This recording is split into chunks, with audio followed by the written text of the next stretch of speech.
All right, you guys ready to get to work?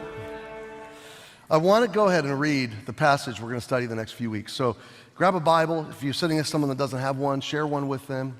If you don't have a copy, we'd love to give you one. If you have an app, all this text is in your outline, but it's kind of probably broken up through the outline. So I'd like to see it all at once. And I want to begin actually in verse 16. We're going to pick it up our study in verse 18.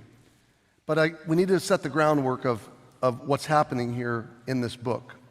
So the Apostle Paul says in verse 16, and I'm going to hurry through this part. We're going to read it quickly. For I am not ashamed of the gospel of Christ, for it is the good news, okay? For it is the power of God unto salvation to everyone that believes, to the Jew first and also the Greek. For therein, in that good news, is the righteousness of God revealed from faith to faith, as it is written, the just shall live by faith. So remember what we said. The gospel's good news. It's all about being rescued. The righteousness of God, we gave it three definitions, one in particular. We said first of all, it's God's nature. He's always right. He's perfectly pure and holy. We secondly said it's God's justice. It's what he does. It's how he acts. Everything he does is right. He's a perfectly good God, so his actions are perfectly good. But in the way that Paul is using it, when he says the righteousness of God is revealed, what he's saying is that righteousness comes to us, and it reaches out for us, and it is made accessible to us, and here's the beautiful part, this is why this is good news, it can be applied to us. Now, why would we want that? Well, he's going to spend the next 2.5 chapters explaining why we need that righteousness. He's going to explain that we're unrighteous. He's going to explain that we are guilty, that we are condemned, that we have a big problem in our relationship with God, and he's going to very artfully profile the 4 ways that we try to solve our problem, and he's going to show us very carefully how those 4 ways don't solve the problem. But what I want you to catch is that in verses 16 and 17, he starts by saying, God's goodness, God's righteousness, being called right by God, being brought into life with God, is accessible to us by faith. God did something in the gospel that allows God to call us righteous even though we're not. So cool. So you would think now at verse 18, he's going to start explaining how to have that righteousness. But he's going to be more artful about that. He's going to step back and he's going to now profile the negative side. He laid out the positive, grace, the gospel, good news, God's love and goodness. And now he's going to say, here's why we need this righteousness. Let's pick it up in verse 18. For the wrath of God is revealed. Now notice the contrast. The righteousness of God, verse 17, revealed. And now, what's revealed? The wrath. Nobody likes to talk about the wrath of God, but we're going to demystify it today. We're going to get real comfortable with it. By the time you leave, you're going to be thankful for it. I dare you. Give me a chance, okay? The wrath of God is revealed from heaven against all ungodliness and unrighteousness of men. That's humans. Who hold the truth in unrighteousness. So Paul, you see it? He's saying God is righteous. His righteousness is accessible to us, but we're not righteous. Verse 19, because that which may be known of God is manifest in them, for God has showed it unto them. For the invisible things of him from the creation of the world are clearly seen, being understood by the things that are made, even his eternal power and Godhead, so that they are without excuse. Because that when they knew God, they glorified him not as God, neither were thankful, but became vain in their imaginations, and their foolish heart was darkened. Professing themselves to be wise, they became fools, and changed the glory of the uncorruptible God into an image made like to corruptible man, and to birds, and to 4-footed beasts, and creeping things. Wherefore God also gave them up to uncleanness through the lusts of their own hearts, to dishonor their own bodies between themselves, who changed the truth of God into a lie, and worshiped and served the creature more than the Creator, who is blessed forever. Amen. For this cause God gave them up into vile affections. For even their women did change the natural use into that which is against nature, and likewise also the men, leaving the natural use of the woman, burned in their lust one toward another, men with men, working that which is unseemly, and receiving in themselves the recompense of their error, which was meet. And even as they did not like to retain God in their knowledge, God gave them over to a reprobate mind to do those things which are not convenient, being filled with all unrighteousness, fornication, wickedness, covetousness, maliciousness. full of envy, murder, debate, deceit, malignity, whisperers, backbiters, haters of God, despiteful, proud, boasters, inventors of evil things, disobedient to parents, without understanding, covenant breakers, without natural affection, implacable, unmerciful, who knowing the judgment of God, that they which commit such things are worthy of death, not only do the same, but have pleasure in them that do them. I told you, this is the deep end. We're all on this list, by the way. Anybody in the room perfectly obey your parents? Like flawlessly, perfectly. I see a couple teenagers nodding. I'm sure. Let's bring some witnesses to the stand, shall we? Listen, every single one of us in this room are on this list. You can see in the next couple weeks, we're going to tread some deep water. We're going to be talking about some sensitive topics. And so let me set it up. Let me share my heart with you for a few minutes about where we're going. I don't want you to be nervous. Wherever you are on the spiritual journey. Some may have come today just to see a friend get baptized. And I'm just going to tell you, we're jumping into like one of the hardest parts of the Bible. Welcome. It's not like this every Sunday, okay? Next couple it will be. But also, I think no matter where you are on the journey, this actually could be pretty fascinating. I want to first of all say, more next week than this week, but a little bit both weeks, the content here is going to be PG-13. You guys understand what I'm saying? We're going to deep dive into the sexual narrative of our culture and of Scripture. And we're going to see the contrast of not only what God says and what the culture says, but we're going to see the contrast of why. How do we get to where we are as a culture? And what is God's answer? And how do we compare them and contrast them? I will teach sensitively, lovingly, graciously. I have no axe to grind. I'm not angry at anybody. We're not on some cause or agenda. In fact, we're to see in the text that God's posture at first is to resist our resistance to him, but then his posture is, if we persist in our resistance, his posture is, okay, you can have your way. So our posture as believers, as a church, is not to control anybody or to force a lifestyle or force a decision or choice. Our posture is to love everybody right where they are, graciously, unconditionally, with the gospel, but also to help them see the counter worldview, the counter narrative to the lies that Satan is weaving in culture and to the confusion that he's creating. For many of us, depending on your age, many of us, a lot of the things we are hearing our culture talk about are new to us, but there are many in the room that it's the only narrative you've ever heard. And you've never heard the counterpoint of God and his created order. And so I will be sensitive and loving and gracious. I got no axe to grind, but I'll tell you what I will be. I will be absolutely truthful.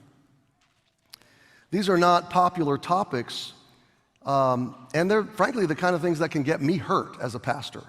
But it's not my job to make you happy. It's not my job to just tickle your ears so you'll come back next week and make you feel good.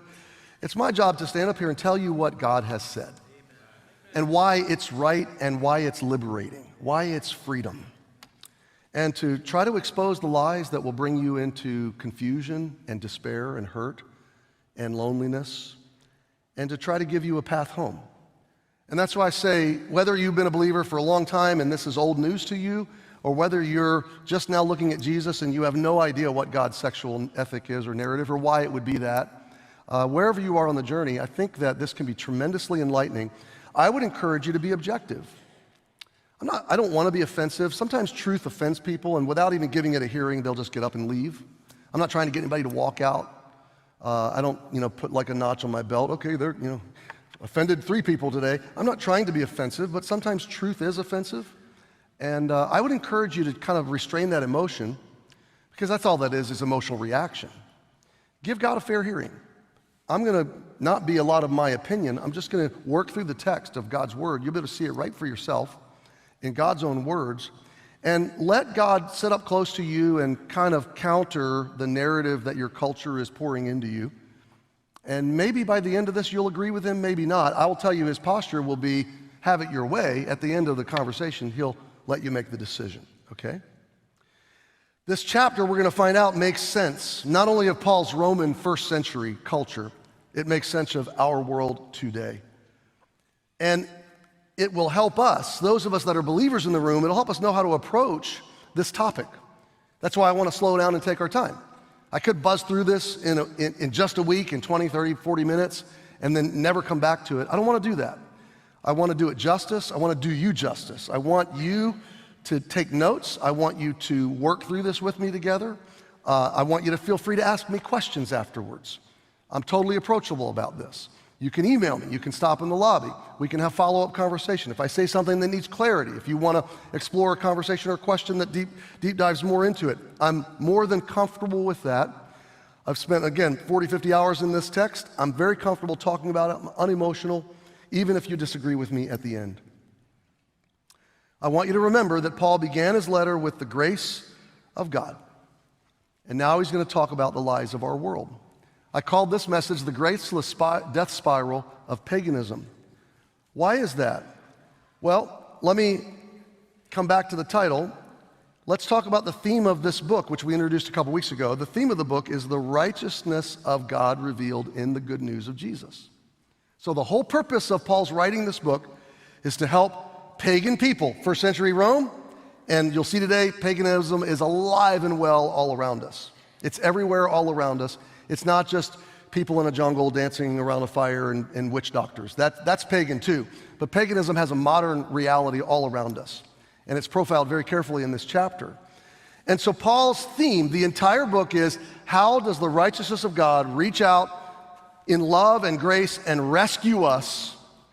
How is it a declaration of liberty and life? How does it come into our lives and save us from the dark danger that humanity has found itself in? And how do we get to where we are as a culture? So it's good news, but sometimes good news has to be preceded by a diagnostic. I heard 14 years ago the good news that the doctors could cure my cancer, but before that I had to hear the diagnostic that I had cancer. And so what Paul is going to do in these first few chapters of Romans is he's going to lay out the diagnostic. He's not just trying to whack people, he's trying to wake people. I want you to remember what I just said. These chapters, these verses are not God trying to whack anybody. It's God trying to wake everybody and give them an opportunity to come back home. Showing us all of our false narratives and lies and self-deception and all the ways we try to save ourselves that aren't going to work, and showing us the true way to come back home to the heart of God. So righteousness revealed. Now, in the coming chapters, he's going to unpack 4 false systems that were alive and well in his first century, and they're alive and well all around us today. The first one is paganism. We're going to see that in chapter 1. The second one is moralism. We're going to see that in chapter 2. The third one is nomianism or legalism, and the fourth one is Judaism. And he's basically going to break all these down, and by the chapter 3 and verse 20, he's going to say, none of man's ways of saving himself will work. None of man's ways of making himself right or having favor or a relationship with God, none of them will work. God has given the one true way in the gospel of Jesus. What we're going to find out is that all of these systems, as we study these chapters, all these systems have one primary thing in common. They all convey a false concept of what we as humans have to do to be made right. Everybody knows something's wrong with humanity. That's undisputed all over the world, okay? Every one of us knows there's stuff broken in us and in our world. You don't have to look very far to see that. And everybody's got a different system of solutions, and for some it's politics, for some it's philosophy, for some it's conservatism, for some it's liberalism, and all kinds of different models and formulas. And for thousands of years, men have been trying to save themselves, and all to no avail. We're still pretty much in a big mess. And Paul's going to break it all down and say, this doesn't work. Saving yourself doesn't work. And here's why. All of these systems assume that making ourselves right, righteous, is within our grasp if we could just try hard enough, if we could just find the right path and pursue it with all of our heart. And so we've got this constant combating, competing value systems and competing moral systems and competing narratives hammering away at us, and Paul's going to clear the deck and say, here's the truth. So, are you ready? Yeah. All right, number 1 in your outline. God exposes, he begins by exposing our conscious self-deception. These 15 verses start real high end, and then they get really up close and personal. It gets real invasive into our deepest private thoughts and spaces of our lives. God exposes our conscious self-deception. So look at verse 18, and we're just going to work through this verse on this point. I'm going to teach you the words and the concepts, and then I think it'll bring some light on in your heart. For the wrath of God is revealed from heaven against all ungodliness and unrighteousness of men who hold the truth in unrighteousness. Okay, let's talk about the first concept in the verse, the wrath of God. Aren't you glad you brought a guest today? I went to this church and the pastor first thing he talked about was the wrath of God. Okay, we just go through the Word of God here. We take it as God gives it. So let's get our brains wrapped around this. We really have a trouble with the wrath of God. Christians have trouble speaking to it. We're uncomfortable with this idea of wrath. It can also be called anger. It can also be called justice. We think reason we have trouble with it is two reasons. First of all, we misdefine the word. And then we have this intuitive sense. So let me talk about our misdefinitions. We think of anger and wrath as only a negative thing. We think of it in human terms. We think of it as reactionary. We think of it as out of control. We think of it as emotional. We think of it as overreach, out of control, human response. And then we take that, our experience among humanity, with like road rage, or the rage of our culture, or the rage of our parents growing up, or step-parent, or substitute teacher, or principal, or somebody, some coach, or whoever you experience human anger, human wrath, abuse. And we take that and we impose that on God, which is the worst possible thing we could do, because that is in no way the sense of what the wrath of God is. So it's not human, it's not emotional, it's not this overreaching, explosive, reactionary concept, okay? Romans is a courtroom argument. It's a legal argument. And Paul is playing the role of an attorney, and he's stepping in, taking us all into the courtroom of heaven, if you will, and God is the judge sitting at the bench. And you would say, that, biblically speaking, the wrath of God is his judicial response to evil. That's why I like the word justice, because we get the idea of justice. We think of wrath or anger as emotional, but we think of justice as more judicial and objective. Okay, we talk about justice in our society a lot today, and I say this often. Everybody wants justice and nobody wants justice. What do I mean? Well, for everything that's ever been done wrong to me, I want everybody else to face justice. You killed my dog, you knocked over my mailbox, you wrecked my car. I want you to face justice. I'm taking you to court. You know, I tripped on your driveway, whatever. I'm suing you. We're a very litigious, which is it? Thank you. I knew that one of you knew it.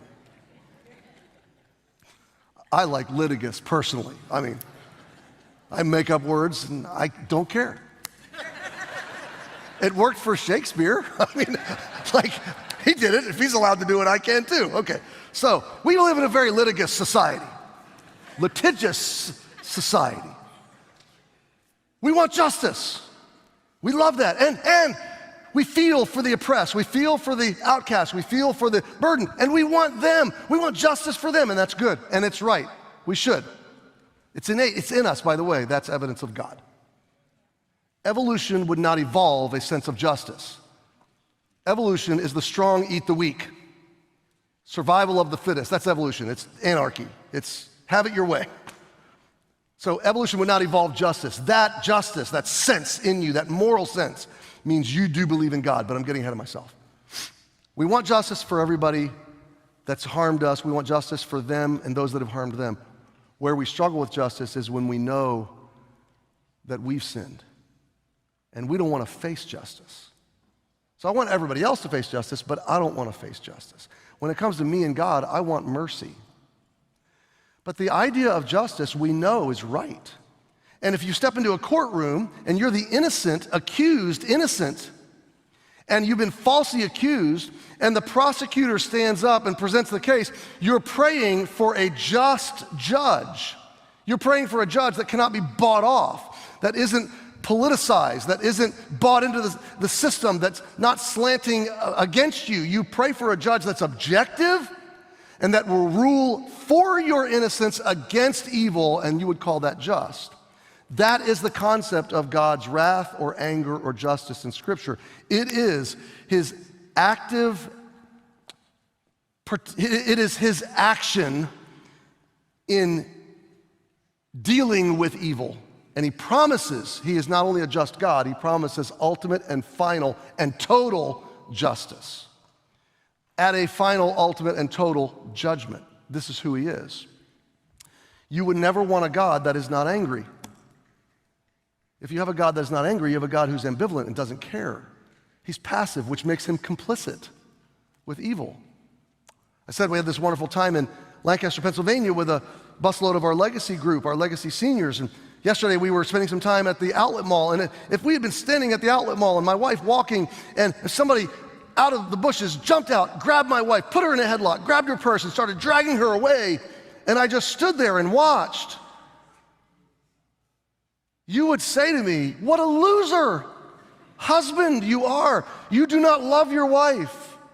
And I would say, oh, I do, but I love the man attacking her as well. I love everybody.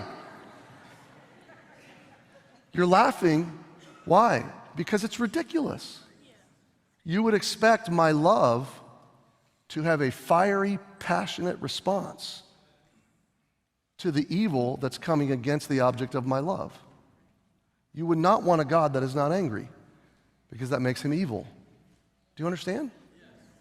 I told you, you're going to walk out of here and be thankful for the anger of God. It's not, let me tell you what God's anger is not. I made a little list here. It's not unjust. It's always right. It's not emotional. It's not God throwing a temper tantrum.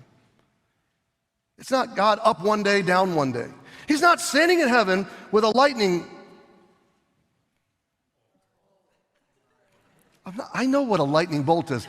I'm thinking of something that generates a lightning bolt. He's not standing in heaven with a cosmic taser or a lightsaber ready to whack you, and then you kick the dog or say a cuss word, and he's like, oh, and then your car breaks, and you're like, oh, what did I do? I got angry. That is such a perverse view of God. But that's what a lot of people think of when they hear God's wrath or anger. God, again, he's not in heaven waiting to whack you. This creator God, Paul says, he is blessed forever. He's beautifully, wonderfully good. He's adorable. I don't mean that like a cute puppy.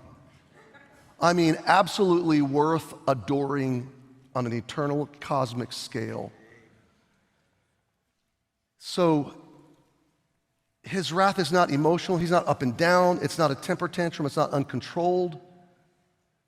He's not happy one day and angry one day.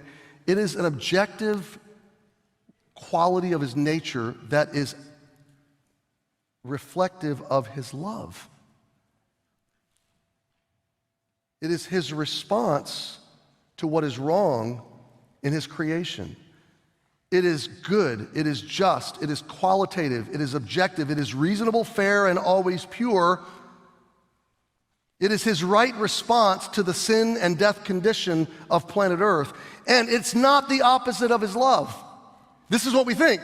God's anger and love, they're like opposites. No, they're one and the same. His anger is an expression of his love against the evil that threatens his love. The opposite of his love would be indifference. I don't care. I'm ambivalent. Let evil have its way. If you don't have a God who is just, then you have no hope that ever anything would be made right. It truly would be the darkest sense of despair. God's wrath is him resisting our self-destruction. It is his love in action showing us that he cares. He is resisting our resistance like a loving parent resists the resistance of their child. You ever do that as a parent? Don't your kids love that? Don't they love your passionate love? I was a youth pastor for 22 years, and I would have, one day a kid would come to my office and say, my parents are they're so strict. Why can't I have so-and-so's parents? They let him do anything. They let her do anything. I'm just so strict. I can't drive. I can't go anywhere. I can't. My parents, rules, rules, rules. They'd be crying and griping and moaning. Very next day, different kid, different face. Why don't my parents care about me? Why don't you think they care about me? They don't care. No rules, nothing. I wish I had so-and-so's parents. His parents care. They give him rules and boundaries. They're actively engaged. My parents don't care where I go, what I do, what I read, what I see. Why don't they love me? You understand? See, passionate parents get involved, and they resist their kids' resistance. They resist their kids' self-destruction. Now, there's come a point in time you can't resist anymore. They're going to be free adults and do what they want to do, and you're going to say, have your way, and so will God with all of us. But in the very first position in Romans 1, God's going to show us he tries to resist our resistance because he actively cares and he actively intervenes. This is not God saying, I hate you. An active parent is a parent saying, I love you. A passive parent, I don't care where you go. I don't care how long you stay out. I don't care who you're with. I don't care what you read. Here's a device. Here's a computer. Have at it. Whatever, kid. That's a parent saying, I got my business. I got my friends. I got my social stuff. You're an irritation. You're a disruption to me. Just get out of my way. I've got my life. No, loving parents are active. They're involved. They're engaged, even when it means it's harsh, even when it has to be confrontational. And so what you have in God is a passionately loving Father who in Romans 1 is not merely condemning. I've heard so many Christians, I've heard so many pastors present this chapter, and it's nothing but a screaming match of condemnation against a culture that's deeply sliding into self-destruction. But let me tell you, I've spent enormous time the last couple weeks on these chapters. I don't see it. I don't see a God raging with flaming condemnation. I see Paul reasoning out with a secular culture about a God who is on a rescue mission. And I see him speaking pretty objectively, confrontationally. It's direct. I mean, he uses words. He gets right into the thick of it. And he's talking to very personal issues. But he's reasoning out. He's bringing logic to bear, and he's saying, hey, take another look at the narrative of Scripture and the worldview that really is true and that really does save. So it's not simply condemnation. It's an invitation. It's the heart and the grace and love of God saying, come back home. You don't have to go down this death spiral of paganism. All right, you good on the wrath of God? Wrath of God is revealed. That's a blessing. We talked about it in Revelation. Anytime God gives us a warning in Scripture, that's his love. It's his love in action. Don't go this road. Don't face this wrath. He's warning us. He's revealing it to us. Hey, you got righteousness that can be conferred by faith, and you got wrath, and I don't want to pour it out. You can avoid it. I'm going to reveal it to you so you can avoid it. But it's revealed against ungodliness. That's everything in our culture, but listen, it's everything in me that's completely unlike God. And unrighteousness, that's not just the qualities, that's the actions. So you could say it's who I am and it's what I do. And we're talking broadly, humanity, okay? Because when I come to Christ, that definition changes. But broadly, humanity has become ungodly and is acting out unrighteously. The unrighteousness of men who, this is important, who hold the truth in unrighteousness. Now let's talk about the idea of truth. So Paul says God's wrath, God's justice is going to be confronting men, unrighteous men, ungodly men, that's all of us on some level, who hold the truth of God in unrighteousness. So we live in a world where truth is fallen into the streets. You can scroll social media for 10 or 15 minutes, you can look at the news feed, and you can read 15 different accounts of the same topic and have no idea what's true. It's unbelievable. And by the way, the system is designed to be that way. Satan wants us lost in confusion. We serve a God of truth, And so the God of this world wants to blind eyes and hearts and minds. That's what he does. And he can only do that with lies. He's the father of lies.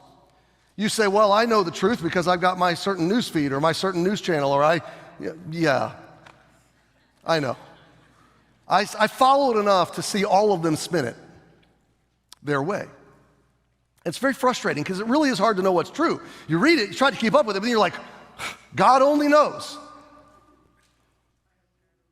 And he does. And that's the hope. It's like he knows what's true. But when you get a little personal, more personal, we get out of the political and the news feed and all that, we live in this world where truth has been redefined. And here's what we're being told, and the younger you are, the more this is all you've ever heard, that truth is not objective, it's not a fixed reality, it's a subjective, fluid thing.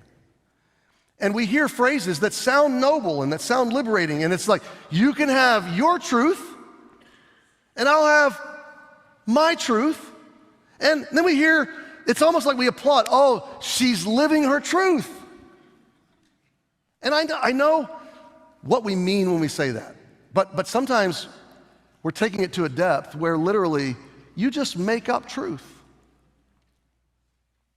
The idea biblically, the idea of, in God's economy of truth, and we're not talking about personal opinions or personal preference, like I love Dunkin' coffee and I hate Starbucks coffee.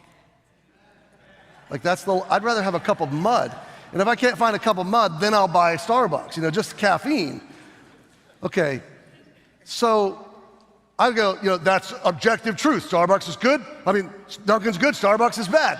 And you go, no, that's your truth. Pastor, my truth is I hate Dunkin' and I love Starbucks. Okay, now we're talking about, personal taste. We're not talking about that. I'm talking about, in a cosmic way, our Creator has defined truth. Objective reality. The world in which we were born, the reality in which we live. And it's true, whether we want it to be or not. It doesn't care how we feel. Truth is totally objective. It's totally independent of emotions. It's not bendable or shapeable. We don't make it up. The world is telling us, make up your truth. No, there is truth. And okay, if you've got a disease growing in your body or you've got a tooth that's rotting, you can ignore it. You can talk to yourself positive thoughts. You can sprinkle fairy dust and think about unicorns and sing happy songs and light candles and float crystals. And you can go to the beach and put on your earbuds and ignore it. And does it change the truth? No. There is truth. We live in an objective reality, an objective world, cosmos, creation, and there's truth. And there's nothing we can do about it except discover it and submit to it. And what Paul says is God's wrath is revealed against people who hold the truth. They have access to it, but they hold it in unrighteousness. They don't want it. We don't want it to be true. Like, I don't want to know what the doctor's going to tell me. I don't know what the dentist. And we are beings who are consciously able, here it is, to willfully self-deceive. We can consciously deceive ourselves into ignoring the truth until it's not able to be ignored any longer. And the death spiral that Paul's going to profile is designed by Satan to destroy, and when God permits it, it's designed to bring a person to rock bottom so that they'll cry out for mercy and come back home to his heart.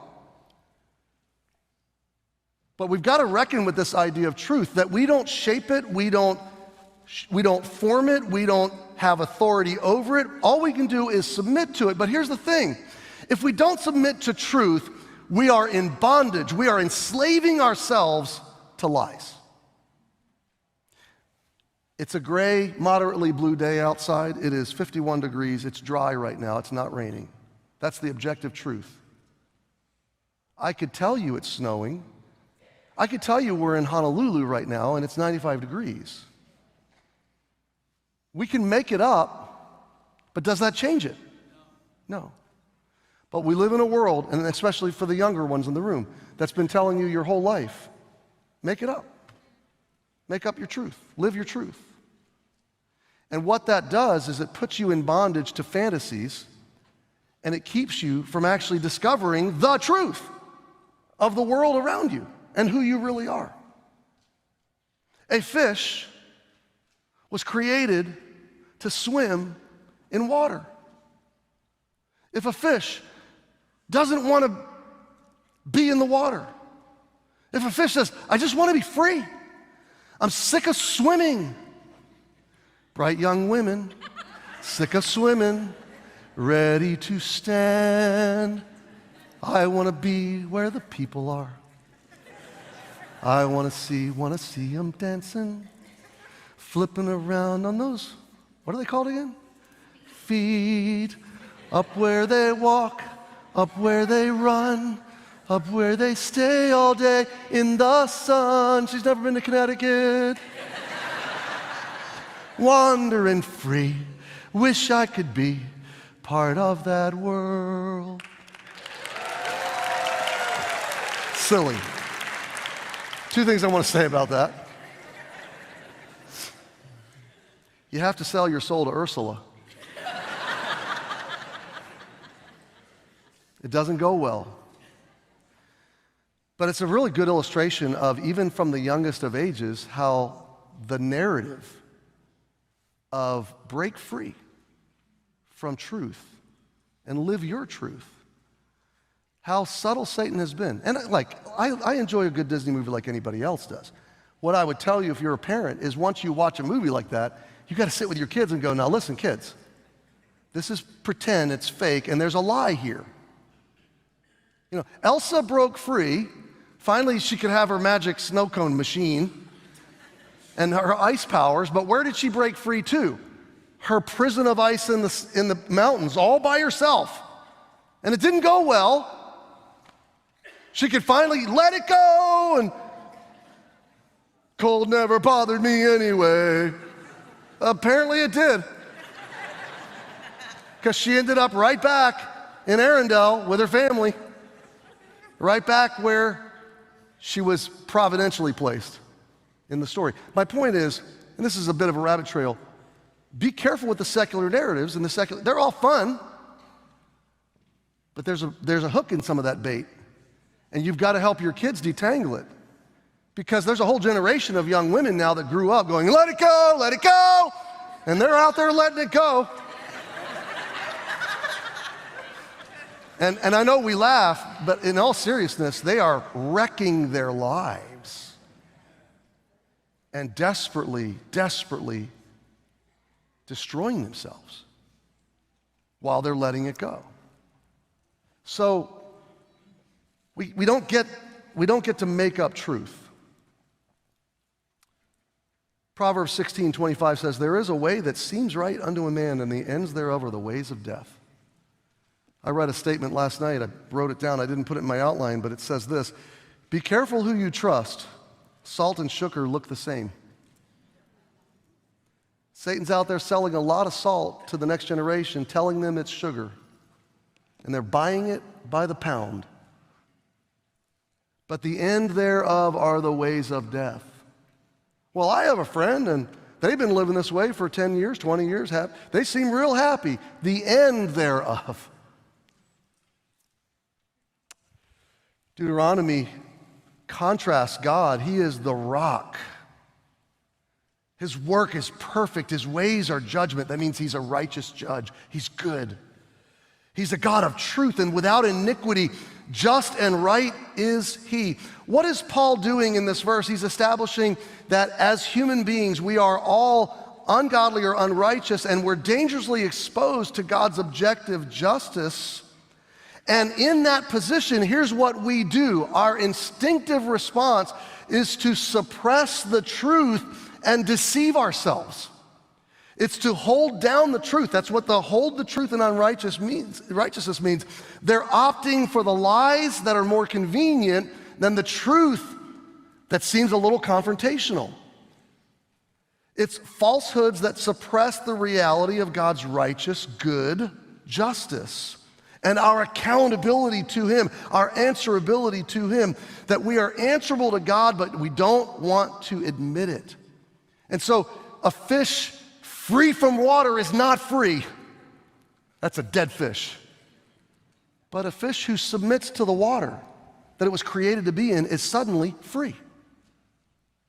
And what Paul is doing in this chapter is essentially saying, humanity, you've gotten far off course. Starting back in Genesis, paganism, when you kick your creator out of your life and culture, you condemned yourself to making it up as you go. You have access to the truth, but you don't want it. And so now you are a fish that's jumped up onto the land and you're in a death spiral. And the sooner you get back into the water of your creator's design, your creator's love and justice and goodness and grace, the sooner you get back into that water, the sooner you can truly be free. We willfully numb ourselves to what we intuitively know is true. Conscious self-deception. And here's what's even nuttier. We live in a world where the powers that be, sometimes government, sometimes media, sometimes just a lot of peer pressure and social pressure, we're actually almost being legislated and mandated to consciously self-deceive. Like, you are not allowed to believe that. You have to believe this, which is demonstrably irrational. You follow what I'm saying? We have a culture that takes a blue sky day and says, in Connecticut, and says, you're in Honolulu, Hawaii, believe it. Or you will be penalized, or you will lose your job. Believe it, declare it, live it, embrace it, swallow it, participate in it, consciously self-deceive. It's a strange day. And I realize this touches us all. We've all got friends and family that are connected into this stuff. We've all got people in our lives that are deeply impacted by this. Again, I'm not on a hobby horse against anyone. I think this is liberating what we're doing right now. I think this is setting us free. I think it makes us free. Jesus said, we know the truth, it makes us free. I will simply press into point 2 here in just a second for a minute, and we'll baptize. If you have any sense of morality or justice, if you have any objective sense of right or wrong in your own life, then you do believe in God. And you intuitively know, we all have this intuitive sense, that we are guilty in his courtroom. And here's what happens when we have that intuitive sense. We hear about the wrath of God, the justice of God. We hold the truth in unrighteousness. Here's what happens in our hearts. It's an intolerable thought. It's a very uncomfortable thought. That's why a lot of people don't like to come to a church like this. I'm trying to make it more tolerable, not by changing it, but by helping you understand it. It's an intolerable thought because we know intuitively we're on the guilty side of that justice. And so we have 3 options. Until Paul writes this, we only have 2. Our 2 options in our own human defense is, number 1, and most popular, deny and deceive. That's what Paul's talking about right now. There is no God, there is no justice, there is no wrath. I reject that narrative. I'm going to deceive myself, make it up for myself. I'm going to come up with another narrative that's more tolerable for me. I'm going to live my truth. Does it change the truth? Of course not. But it's psycho-numbing. It helps me get through the day without dealing with God. The other thing we do is we justify ourselves. That's not going to come until chapter 2. So those that can't deny God, here's what we do. Well, I'm okay. I'm pretty good. I'm trying hard. I'll be all right. I'm not as bad as those guys. We justify. Listen, this is what we all do. We either deny or we self-justify. And what Paul's going to say is both those are broken. Neither one of those makes you right. And there's a third option, and that is what we'll talk about at the very end. All right, give me 5 more minutes, 6 more minutes, 20 more minutes. Let's go to number 2. Number 2. God now reveals our excuseless condition. You guys doing okay? It is my goal to wrap up as close to noon as I can, and then we're going to baptize and go.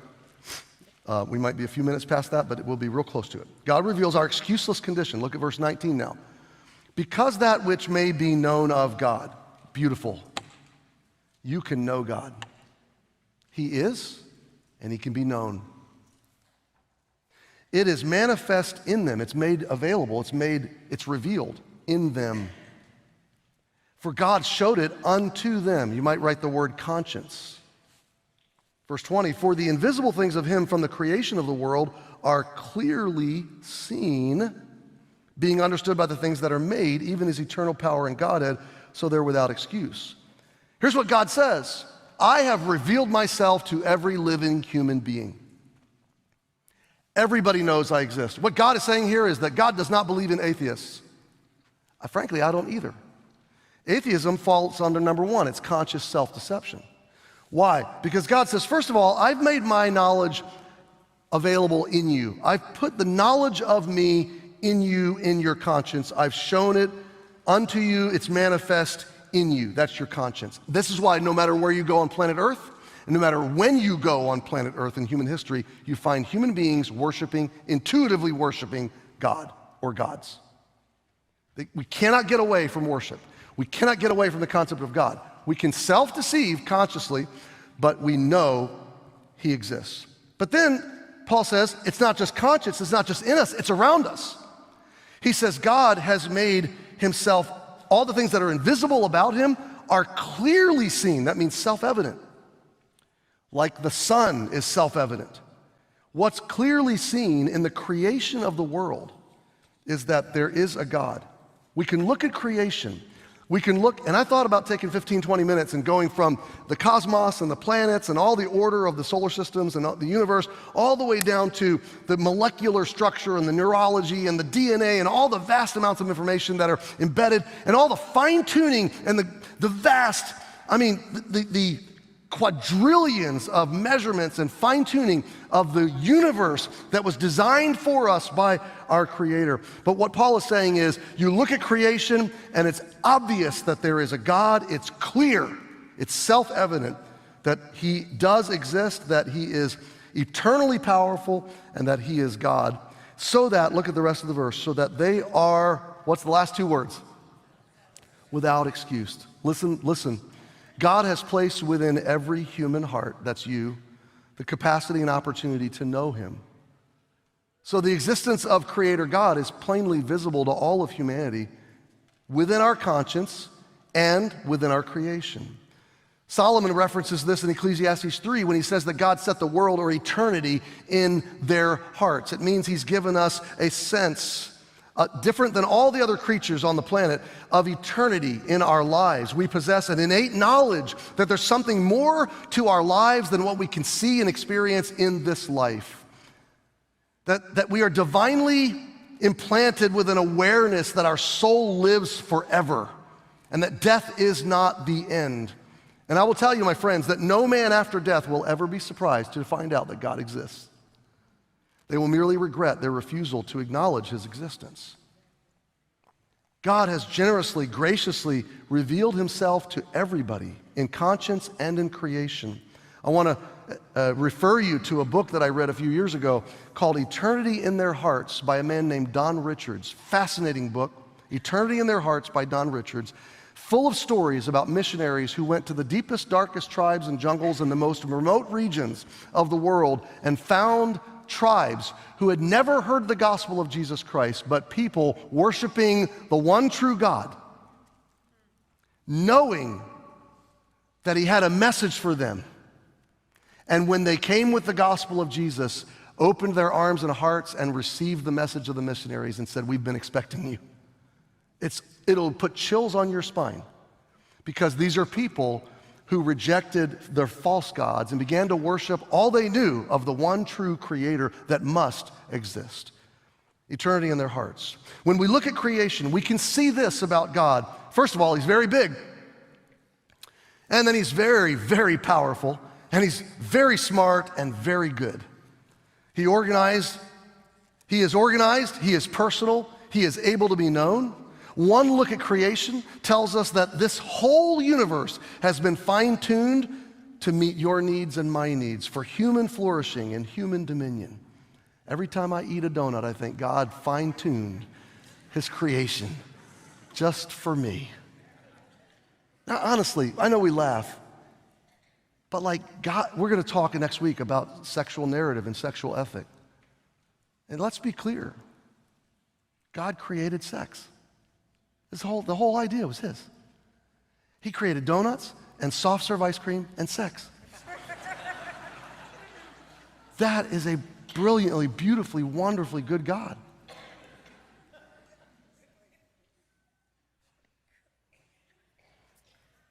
I told you PG-13.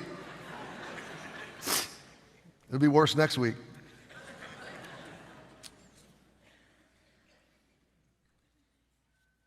He has special love and care for you. Every breath, every bite, every heartbeat, every comfort, every care. But we can also look at creation and see that it's broken. It's not perfect. Something's gone wrong. It's filled with sin and death and tragedy. It leaves us wanting to turn back to our Creator and hope and pray and ask, does He have a solution? And His answer is yes. Psalm 19 says, the heavens declare the glory of God, and the firmament shows His handiwork. Psalm 97, the heavens declare His righteousness. Let me give you number 3, the first thought. This is exactly where we stopped first service. That'll match us up for next week. Number 3, God explains our present death spiral. So as He's revealed His justice, His wrath in these conditions, I want you to understand where we're going to go now, where He goes. He gets real up personal and close. These conditions He's going to describe, the human deterioration, especially as it focuses on our desires and our sexual passions. The deterioration of the human condition is not merely activity that God says He will judge, it is His judgment. 3 times we're going to see, Scripture says God gave them over. It does not mean He gave up. It does not mean someone can't come home. It means He's giving in. He's going to say, here's the right way, but okay, if this is the way you want, you can have it. He's going to give them their way. And that way will be a death spiral. And there's 4 steps to it. Let me give you the first step and the first verse or so. The first step is self-destructive imaginations and delusion. Self-destructive imaginations and delusion. Well, doesn't that make sense? If God has revealed that He is Creator and we live in an objective truth, but we hold the truth in unrighteousness, and we consciously, willfully self-deceive, if we reject the truth, we're stuck with our imagination. And now we have to make it up.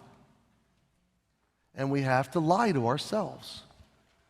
My friend, this is never good. It's never good. Look at verse 21. Because that when they knew God, they glorified Him not as God. They didn't give Him the honor. They willfully rejected and denied Him. They willfully rebelled. Neither were thankful. Now that seems like it's thrown in out of nowhere, but what are these people? They're willfully self-dependent. They're essentially saying, I got nothing to be thankful for. I'm here on my own. I'm going to be self-determined, self-made, self-identified. I owe it all to me. Why do I need to give thanks? They have rejected God. They can only replace Him with imaginations. Look, but became vain in their imaginations. Total fantasy. By the way, the original word has to do also with dialogues and debates, which is our culture at large. Dialogues and debates, and their foolish heart was darkened. Now, we're going to pause right there. I want you to hold your place. Turn over to chapter 5 just for a second. I want you to see a verse. We're going to suspend the narrative. We're going to pick it up here next week. Please, before you draw too many hard conclusions, you got to hear next week, okay? If you're going to miss it next week, you got to download it. You got to watch it. You got to catch up. You cannot miss this. I implore every parent in this room, work through this conversation with your kids. This weekend, next week, and maybe the third week. Everybody in the world is talking extremely explicitly about sex to your kids, except for you. And you need to flip that script. You need to say, don't go to your devices, don't go to Google, don't go to your friends, come to me. You can ask me anything you want to ask. You can use whatever words you need to use to get your point across, and I will give you an honest answer.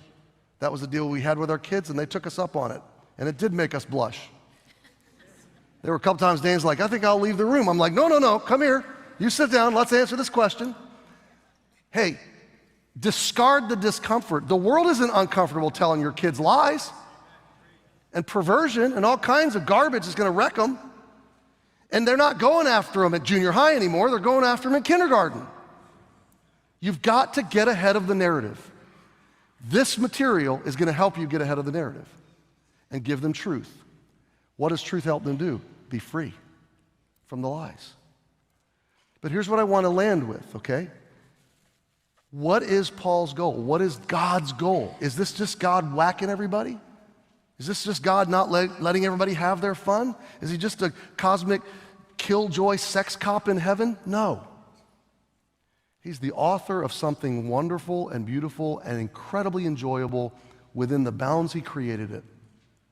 You know, water is wonderful.